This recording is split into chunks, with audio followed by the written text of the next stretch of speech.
ঈদ মোবারক।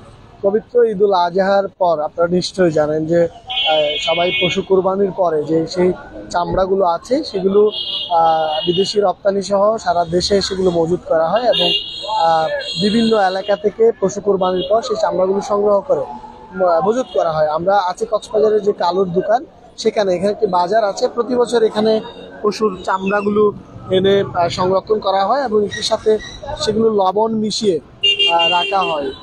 এগুলো পরে দেশের বাইরে সহ বিভিন্ন জায়গায় এই চামড়াগুলো রপ্তানির জন্য রাখা হয়। আমরা এখানে কথা বলেছি, এবারে কক্সবাজারে সর্বোচ্চ দাম নির্ধারণ করা হয়েছে 350 থেকে 400 টাকা। তারা এভারেজ হিসেবে নিচ্ছে। আমরা যদিও বা তাদের সাথে কথা বলেছি, তারা অনেকেই বলছেন বর্গফুট হিসেবে নয়, তারা এভারেজ হিসেবে নিচ্ছে, সেরকমই আমরা খবর পেয়েছি। আবার অনেকেরই অভিযোগ যে সিন্ডিকেটের কারণে বা সিন্ডিকেট করে অনেকেই পানির দামে একেবারে পশুর চামড়াগুলো নিচ্ছে, সাধারণ মানুষে বাধ্য হচ্ছে সেরকম কিনতে। তবে আমরা একটু দেখাতে চাই, ইতিমধ্যেই কক্সবাজারের শহরের বিভিন্ন জায়গা থেকে সেই সব চামড়াগুলো এনে মজুত করা হয়েছে। আমরা একটু বাজারের ভিতরে যেতে চাই, আপনাদেরকে দেখাতে চাই বিভিন্ন সাইজের গরু এবং মহিষের চামড়াগুলো পশু কুরবানির পরে তারা এখানে এনে মজুত করে রাখেন। কালুর দোকানের এই কাঁচা বাজার যেটি আছে সেখানে, এবং একই সাথে এখনো পর্যন্ত অনেক জায়গা থেকে চামড়া নিয়ে আসছে। আমরা দেখছি রাস্তার মধ্যে ট্রাক নিয়ে সেগুলো নিয়ে যাচ্ছে।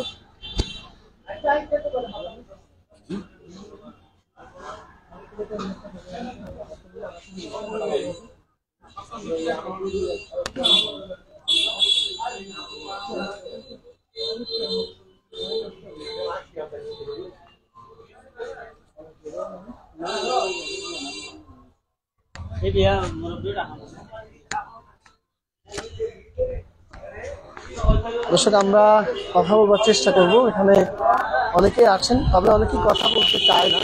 আমরা একটু চেষ্টা করব এবারে এভারেজ হিসেবে তারা কত টাকা করে রাখছেন এবং কিভাবে সেগুলো ক্রয় করছেন এবং সেগুলো কিভাবে মজুত করবেন, সেই সব বিষয়গুলো নিয়ে আমরা একটু কথা বলতে চাই। এখানে একজন আছেন। আপনারা যে চামড়াগুলো নিচ্ছেন কতদিন পর্যন্ত সেগুলো সংরক্ষণ রাখবেন এবং কত টাকা করে? ওইটা আমি জানি না, তবে আমরা হচ্ছে বড় ইয়া না, আমরা খুচরা নিয়ে আবার এই কিছু লাভ করে বিক্রি করে দিই। কত টাকা এখন সিন্ডিকেটরা কিভাবে এটা মিলে একসাথে এরা জড়ো হয়ে সিন্ডিকেট করে? একটা চামড়া এখন চাচ্ছে 300 টাকা করে, যে চামড়ার দাম এবছর সরকার 5 টাকা থেকে 10 টাকা পর্যন্ত বাড়িয়েছে। সেই কারণে একটা চামড়া বিক্রি হওয়ার কথা 7 থেকে 800 টাকা। এখন সিন্ডিকেটরা মিলে এই চামড়ার দাম কমিয়ে 300 টাকা করে এখানে চাচ্ছে।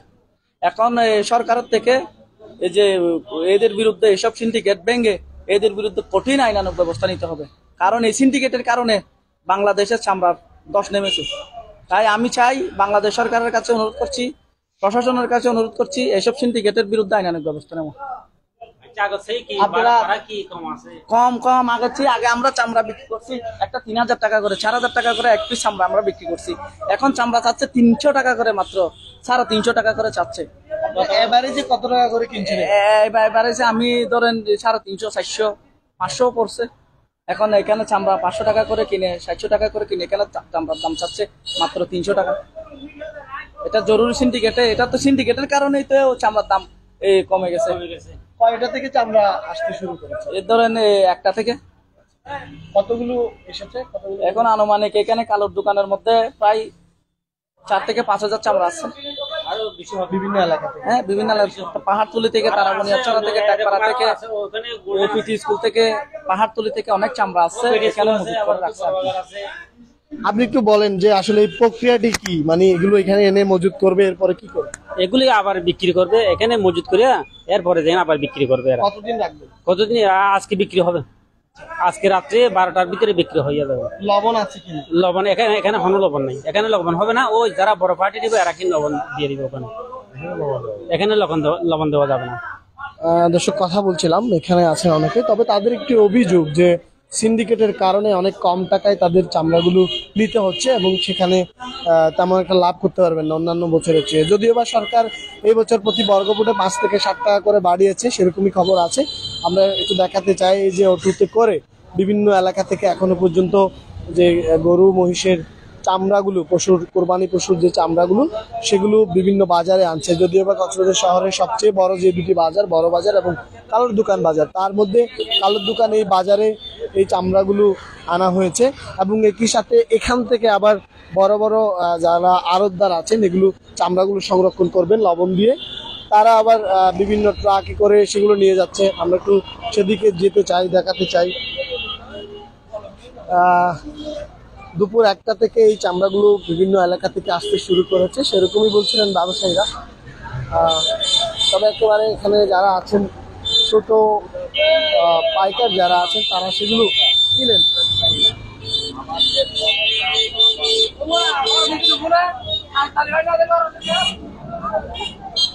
আমরা দেখছি কালের দোকানের একেবারে রাস্তার পাশে এখনো পর্যন্ত বিভিন্ন জায়গা থেকে চামড়া এসে এখানে রাখছেন, হয়তোবা দরদাম নির্ধারণ হলে সেগুলো বাজারে তারা নিয়ে যাবেন।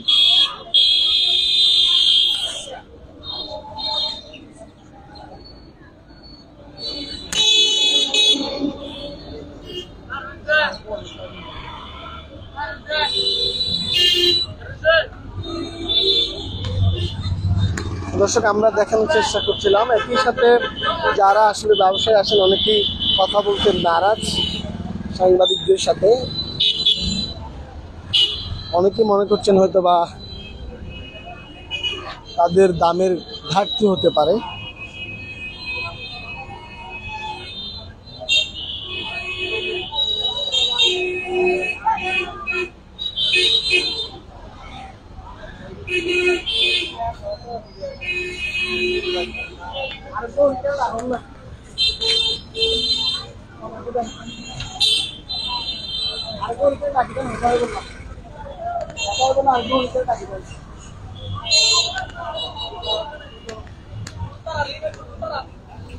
দর্শক, আমরা একটু কথা বলতে চাই। এখানে রহমানিয়া মাদ্রাসা যেটি আছে পাহাড়তলী, সেখানে আসলে চামড়াগুলো বেশি রাখা হয় এবং আমরা একটু কথা বলতে চাই।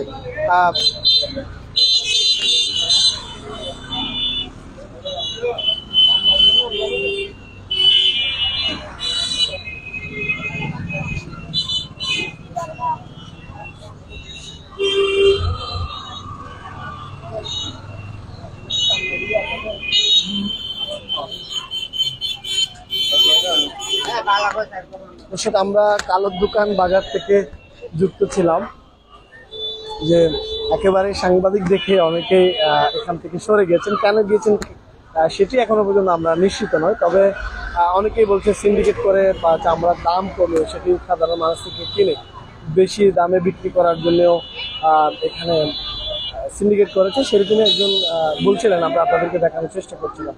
তবে কালোর দোকানের এই বড় বাজার, এখানে কক্সবাজারের বিভিন্ন জায়গা থেকে চামড়াগুলো এনে সংরক্ষণ করে সেগুলো করে রপ্তানি করা হবে, সেরকম বলছিলাম। সারা দেশে চামড়ার দাম বাড়লেও কক্সবাজারে কেন চামড়ার দাম এত কম সেটি নিয়ে শঙ্কায় আছেন ব্যবসায়ীরা এবং একই সাথে সাধারণ মানুষের যে প্রাপ্য সেটুকু তারা পাচ্ছে না, সেরকমই অনেকেই বলছে। তবে সাংবাদিকদের সাথে অনেকেই কথা বলতে চায় না, সেটি আমরা দেখানোর চেষ্টা করছিলাম। সাথে থাকবার জন্য অসংখ্য ধন্যবাদ।